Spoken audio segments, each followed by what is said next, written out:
నమస్తే, welcome to Suman TV. నేను మీ anchor Shri. చాలా వరకు కూడా ఎవరైతే అమ్మాయిలు అయితే ఉన్నారో వాళ్ళందరూ కూడా ఎస్పెషల్లీ అన్వాంటెడ్ హెయిర్ మన ఫేస్ మీద ఎక్కువగా ఇది కనిపించడంతో బయటకు వెళ్ళడానికి చాలామంది ఇబ్బందిగా ఫీల్ అవుతూ ఉంటారు. అసలు ఈ అన్వాంటెడ్ ఫేస్ మీద రావడానికి గల రీజన్స్ ఏంటి, వీటికి శ్రీ స్కిన్ క్లినిక్లో ఎలాంటి ట్రీట్మెంట్స్ అవైలబుల్ ఉన్నాయో వీటన్నిటి గురించి ఇన్ డీటెయిల్గా మనతో మాట్లాడడానికి డాక్టర్ సుధాబాని గారు ఉన్నారు. వారిని అడిగి తెలుసుకుందాం. నమస్కారం మేడం.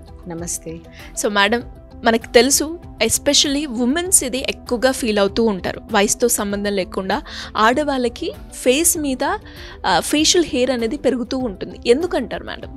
సో ఆడవాళ్ళకి ఫేస్ మీద హెయిర్ అనేది ఇట్స్ అ బిగ్ ప్రాబ్లం. యాక్చువల్గా చెప్పాలి అంటే ఎవరికి ఇష్టం ఉండదు ఫేస్ మీద, అప్పర్ లిప్ లేకపోతే చీక్స్ మీద అంతా కూడా హెయిర్ రావడం అనేది.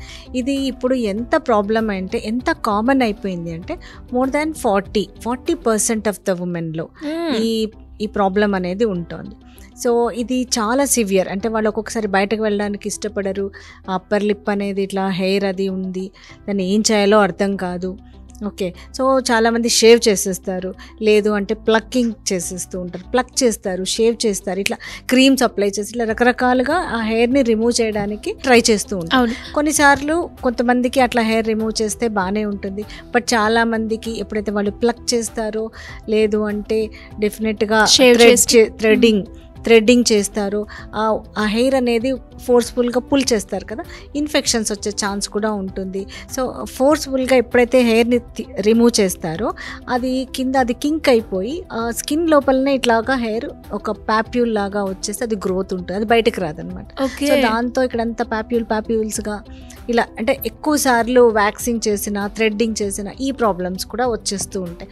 సో అది ఇంకా హార్డ్గా కనపడుతుంది. ఒక పక్క హెయిర్ ఉంది అనేది ఒక ప్రాబ్లం అయితే ఇవన్నీ కూడా నల్లగా డాట్స్గా వచ్చేసి అది ఒక ప్రాబ్లం.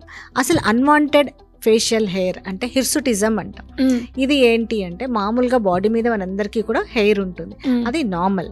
ఇక్కడ ఏమవుతుంది అంటే ఎక్సెసివ్గా పెరుగుతుంది. There are 2 types.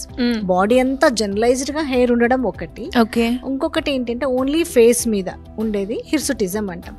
ఈ హిర్సుటిజం అనేది ఎందుకు వస్తుంది అంటే ఆండ్రోజన్ ఎక్సెస్, అంటే బాడీలో హార్మోనల్ చేంజెస్ ఎక్కువ అవ్వడం. సో హిర్సుటిజం అని ఎప్పుడు అంటాం, ఎక్కడ పెరుగుతుంది అంటే అప్పర్ లిప్, తర్వాత చిన్, ఈ చీక్స్, ఈ ఫేషియల్ ఫోర్ హెడ్ మీద కూడా వస్తుంది. కొంతమందికి ఫోర్ హెడ్ మీద కూడా వస్తుంది. బట్ ఇవన్నీ కూడా ఆండ్రోజన్ అంటే ఎక్కువ ఆండ్రోజన్ ఎక్సెస్ ఉన్నాయి అంటే మనకి ఇక్కడ తెలుస్తుంది. So most of the people ఈ హెయిర్ అనేది చాలా కోర్సుగా, అసలు ఒక గడ్డం ఎంత థిక్గా ఉంటుందో అంత బాగా అలాగ కూడా వచ్చేస్తుంది. సో దీనికి రీజన్స్ ఏంటి అనేది చూస్తే కొంతమందిలో జెనెటిక్, అది ఎథ్నిక్ ఉంటుంది, ఫెమిలియల్ ఉంటుంది, అలాగా కూడా కాకుండా main. So most of the common reason అంటే మోస్ట్ ఆఫ్ ద పీపుల్కి ఇలాగ unwanted facial hair or hirsutism ఉంది అంటే 70 to 80% ఆఫ్ ద పీపుల్లో ఈ PCOS అనేది ఉంటుంది. ఇది పాలిసిస్టిక్ ఓవేరియన్ సిండ్రోమ్ అంటాం. సో ఈ PCOSలో ఏమవుతుంది అంటే ఇలాగ అన్వాంటెడ్ ఫేషియల్ హెయిర్ రావడం, ఇర్రెగ్యులర్ పీరియడ్స్ ఉండడం, పింపుల్స్ రావడము, తర్వాత పైన స్కాల్ప్ హెయిర్ ఊడిపోయి అంటే తల మీద జుట్టు ఎక్కువ హెయిర్ ఫాల్ ఉంటుంది, అంటే ఆ గ్యాప్ లాగా వచ్చేస్తుంది. తర్వాత ఎక్కువ ఆయిల్ ప్రొడక్షన్, ఫేస్ అంతా కూడా ఆయిలీగా ఉండడం. సో ఇవన్నీ కూడా PCOS లక్షణాలు అనమాట. సో ఎప్పుడైతే ఈ అన్వాంటెడ్ హెయిర్ ఉందో సో మొత్తం ఒక హిస్టరీ తీసుకోవాలి. సో వాళ్ళకి ఎప్పటి నుంచి ఉంది, లేదు అంటే ఫ్యామిలీలో ఉందా, అండర్లయింగ్ హార్మోనల్ ప్రాబ్లమ్స్ ఉన్నాయా, ఈ PCOSఏ కాకుండా ఇంకా కొన్ని రకాల హార్మోనల్ చేంజెస్తో కూడా ఎక్సెస్ ఆండ్రోజన్ ఉంటుంది, రీనల్ ట్యూమర్స్, ఇట్లా చాలా ఉంటాయి. సో వాటన్నిటిని కూడా ఎక్స్క్లూడ్ చేసుకుంటాం. బట్ జనరల్గా అంటే ఎలాంటి ప్రాబ్లము ఉండదు. ఇవన్నీ కూడా ఎథ్నిక్ ఆర్ ఫెమిలియల్, అప్పుడే హెయిర్ గ్రోత్ ఉంటుంది, లేదా PCOS. ఈ 3 మెయిన్ రీజన్స్. సో ఈ 3 రీజన్స్ ఉన్నప్పుడు వాటిని కూడా ట్రీట్ చేసుకుంటూ హెయిర్ రిమూవల్ ట్రీట్మెంట్స్కి వెళ్ళాలి వాళ్ళు. ఓకే, దానికన్నా ముందు మేడం మీరు ఇన్ఫెక్షన్స్ అన్నారు. అంటే ఇప్పుడు లిప్ మీద వచ్చి వాళ్ళు చాలామంది ఇంట్లో దొరుకుతుంది కదా అని షేవింగ్ చేసుకుంటూ ఉంటారు.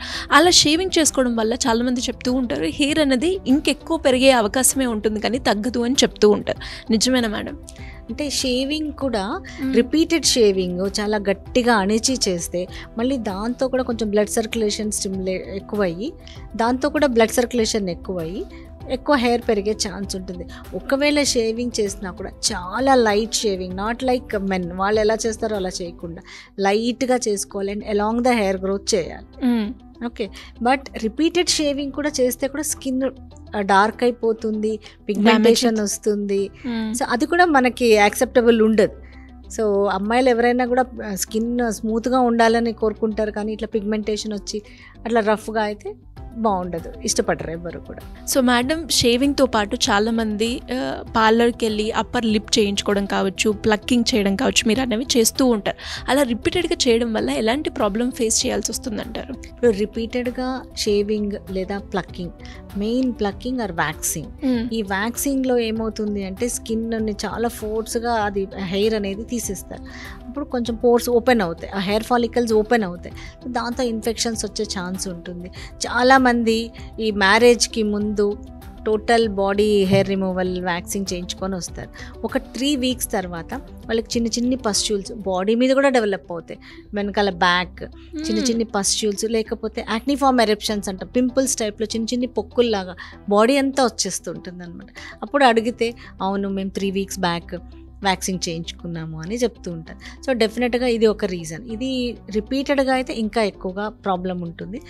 రిపీటెడ్ వ్యాక్సింగ్ లేదా థ్రెడ్డింగ్ వల్ల ఏమవుతుంది అంటే ఆ హెయిర్ కింక్ అయిపోయి లోపలే రౌండ్గా చుట్టుకొని గ్రోత్ ఉంటుంది, అంటే ఫ్రీగా బయటికి రాదు. అలాంటప్పుడు కూడా పాప్యూల్స్ లాగా డెవలప్ అయ్యి ఆ చిన్న చిన్ని పొక్కులు, స్కిన్ అప్పర్ లిప్, చిన్ను చాలా రఫ్గా అయిపోతుంది స్కిన్. అది కూడా ఒక ప్రాబ్లం అనమాట రిపీటెడ్ వ్యాక్సింగ్ ఆర్ థ్రెడ్డింగ్ వల్ల. ఓకే. మరి దీనికంటూ మేడం చాలామంది ఇంట్లో రెమెడీస్ ఫాలో అవుతూ ఉంటారు, బట్ స్టిల్ అయినా కూడా ఫేస్ పరంగా చూసుకుంటే చాలా రెమెడీస్ ఫాలో అవుతుంటారు. అవి కూడా రిజల్ట్ రానప్పుడు ఓకే నేను ఇంకా ట్రీట్మెంట్కి వెళ్ళాలి అనుకున్నప్పుడు శ్రీ స్కిన్ క్లినిక్లో ఎలాంటి ట్రీట్మెంట్స్ అవైలబుల్గా ఉన్నాయి ఈ అన్వాంటెడ్ హెయిర్ని రిమూవ్ చేయడానికి మేడం? అన్వాంటెడ్ హెయిర్ రిమూవల్కి one of the best treatment ఏంటి అంటే లేజర్ హెయిర్ రిడక్షన్. ఈ లేజర్ హెయిర్ రిడక్షన్ అనేది పెయిన్లెస్, చాలా సేఫ్ ఉంటుంది, ఎలాంటి పెయిన్ ఉండదు. సో వీళ్ళు ఒక 6 to 8 sittings depending upon the condition sittings తీసుకుంటే పెయిన్లెస్ హెయిర్ రిడక్షన్ అనేది ఉంటుంది. సో చాలామంది అనుకుంటారు లేజర్ అనేది చాలా ఎక్స్పెన్సివ్, చాలా కాస్ట్ అనేసి, బట్ మన దగ్గర మంచి రీజనబుల్ ప్రైజెస్లో ఈ లేజర్ హెయిర్ రిడక్షన్ అనేది అవైలబుల్ ఉంది. ఓకే. అంటే ఇది కాకుండా ఇంకేమైనా ఉన్నాయా మేడం? ఈ ట్రీట్మెంట్ తోటే మనం రిమూవ్ చేసుకునే అవకాశం ఉందంటారా? Best treatment laser hair reduction. Okay. Laser hair reduction ఇంకా అదర్ ట్రీట్మెంట్స్ ఉన్నాయి, ఎలక్ట్రాలసిస్ అలాంటివి కూడా ఉన్నాయి. బట్ ఎలక్ట్రాలసిస్లో కూడా ఒక్కొక్క హెయిర్ దగ్గరికి వెళ్ళి రిమూవ్ చేయాలి. ఒక్కొక్కసారి కొంతమందిలో ఫైన్ స్కార్స్ లాగా వచ్చే ఛాన్స్ ఉంటుంది. సో లేజర్ హెయిర్ రిడక్షన్ అలాంటి ప్రాబ్లం ఏమీ ఉండదు, బట్ అది వాళ్ళ హార్మోనల్ లెవెల్స్ని బట్టి ఒక్కొక్కసారి కొంతమందికి కొన్ని మెయింటెనెన్స్ ట్రీట్మెంట్స్ అట్లా అవసరం ఉంటుంది, కొంతమందికి వితిన్ అంటే 5-6 ట్రీట్మెంట్స్లోనే చాలా బెటర్ రెస్పాన్స్ కూడా ఉంటుంది. అండ్ అలాగే మేడం ఈ మధ్య కాలంలో మనం చూస్తే ఎస్పెషల్లీ యంగ్ ఏజ్లో కూడా చాలా తొందరగానే ప్యూబర్టీ స్టేజ్కి రావడం, ఈ అన్వాంటెడ్ హెయిర్ ఫేస్ మీద గ్రో అవ్వడం చూస్తూ ఉన్నాం. దాని గురించి అమ్మాయిలు ఎక్కువగా అంటే ఇంట్లో రెమెడీస్తో పాటు డాక్టర్స్ ఏది చెప్తే ఇన్స్టాలో ఇప్పుడు చూస్తే రకరకాలుగా వీడియోలు మనం చూస్తున్నాం, అవి వాడేసి ఎక్కువగా కరప్ట్ చేసుకుంటూ ఉన్నారు. అంటే వాళ్ళందరికీ కూడా అంటే నాకు ఇప్పుడు నా ఏజ్ తక్కువ, ఇలాంటి ట్రీట్మెంట్ నేను తీసుకోవచ్చా అన్న డౌట్ వస్తూ ఉంటుంది ఎవరైనా కూడా ఈ వీడియో చూస్తుంటే. సో అలా వాళ్ళకు కూడా ట్రీట్మెంట్ తీసుకోవచ్చు కదా మేడం? అంటే ఏజ్ అంటూ ఏదైనా మ్యాండేటరీ ఉంటుందా? అలా లేదు, నేను చెప్తాను. మీరంటే ఒక గర్ల్ అనమాట, అమ్మాయి 7th or 8th క్లాస్ అనుకుంటాను, తనకు చాలా హెయిర్ గ్రోత్ ఉండేది ఫేస్ మీద, అప్పర్ లిప్. ఇంకా ఎంత అంటే తను ఎంత సఫర్ అయ్యేది అంటే స్కూల్లో పిల్లలందరూ నన్ను చాలా ఏడిపిస్తున్నారు, నేను స్కూల్కి వెళ్ళను అనే స్టేజ్కి వచ్చేస్తే వాళ్ళ పేరెంట్స్ తీసుకొని వచ్చారు క్లినిక్కి.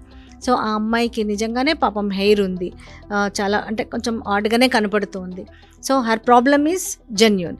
సో దీనికి ఎలాంటి ఆప్షన్ ట్రీట్మెంట్ ఉంది అంటే ఇప్పుడు ఒకప్పుడు 18 అవ్వాలి, 20 years వస్తే కానీ లేజర్ ట్రీట్మెంట్స్ తీసుకోకూడదు, లేజర్ ట్రీట్మెంట్స్ చాలా సైడ్ ఎఫెక్ట్స్ అలా అనుకునేవారు. కానీ ఇప్పుడు అలా ఈ లేజర్స్తో అసలు పెయిన్ లేదు, చాలా అంటే మంచి రిజల్ట్స్ ఉన్నాయి. సో ఏ ఏజ్ నుంచి తీసుకోవాలి అంటే ఇప్పుడు వాళ్ళకి పీరియడ్స్ స్టార్ట్ అవుతాయి అంటే మినార్కీ వచ్చాక 2 years తర్వాత నుంచి లేజర్ ట్రీట్మెంట్ అనేది తీసుకోవచ్చు. ఇవాళ పిల్లలందరికీ కూడా చాలా ఎర్లీగానే మినార్కీ వస్తుంది, 10 yearsకే మినార్కీ వచ్చేస్తుంది, వాళ్ళకి మెచ్యూరిటీ కూడా అంతే ఉంది. సో వాళ్ళు 10-12కి రాగానే facial hair, upper lip hair అనేది చాలా అంటే వాళ్ళే ఐడెంటిఫై చేసేస్తున్నారు, నాకు ఇలా ఉంది బాగాలేదు అనేది. సో మినార్కి వచ్చిన తర్వాత 2 years తర్వాత ఎప్పుడైనా కూడా లేజర్ హెయిర్ రిడక్షన్ అనేది స్టార్ట్ చేయొచ్చు. అండ్ ఎస్పెషల్లీ మేడం చాలా మందికి అంటే వైట్గా ఉన్న వాళ్ళకి ఈ అన్వాంటెడ్ హెయిర్ అనేది చాలా ఈజీగా రికగ్నైజ్ చేస్తూ ఉంటారు. అంటే బ్లాక్ ఉన్న వాళ్ళకి కొంచెం ఆ ప్రాబ్లం అనేది తక్కువ ఉంటుంది, కానీ ఎప్పుడైతే కొంచెం ఫెయిర్గా ఉండి ఇవే హైలైట్ అవుతూ ఉన్న వాళ్ళకి కూడా నేను చాలా మందిని చూశాను. అలా ఎవరైనా కూడా ఇంట్రెస్ట్ ఉండి అంటే క్లినిక్కి వచ్చి ట్రీట్మెంట్ గురించి తెలుసుకోవాలి అన్న, ట్రీట్మెంట్ తీసుకోవాలి అనుకునే వాళ్ళు ఏ రకంగా మిమ్మల్ని అప్రోచ్ చేయ ఛాన్స్ ఉందంటే? సో వాళ్ళు మా క్లినిక్ నెంబర్కి కాల్ చేయొచ్చు. Always they can take appointment and they can get the treatments done. Thank you madam, thank you so much. So చూసారు కదా, మరి మీరు కూడా ఫేషియల్ మీద హెయిర్ గ్రోత్ ఉంది, దానికంటూ ఒక మంచి ట్రీట్మెంట్ గురించి మీరు సెర్చ్ చేస్తున్నారో అనుకుంటే నేనైతే చెప్తాను the best option Sri skin clinic అనమాట. ఇక్కడ మనకి రీజనబుల్ ప్రైస్లో, అఫోర్డబుల్ ప్రైస్లోనే మనకి ట్రీట్మెంట్ అయితే అందిస్తూ ఉన్నారు. మరి దీనికి సంబంధించిన ఇంకా డీటెయిల్స్ కావాలి అంటే సింపుల్గా కింద స్క్రోల్ అవుతున్న నెంబర్ని సంప్రదిస్తే సరిపోతుంది.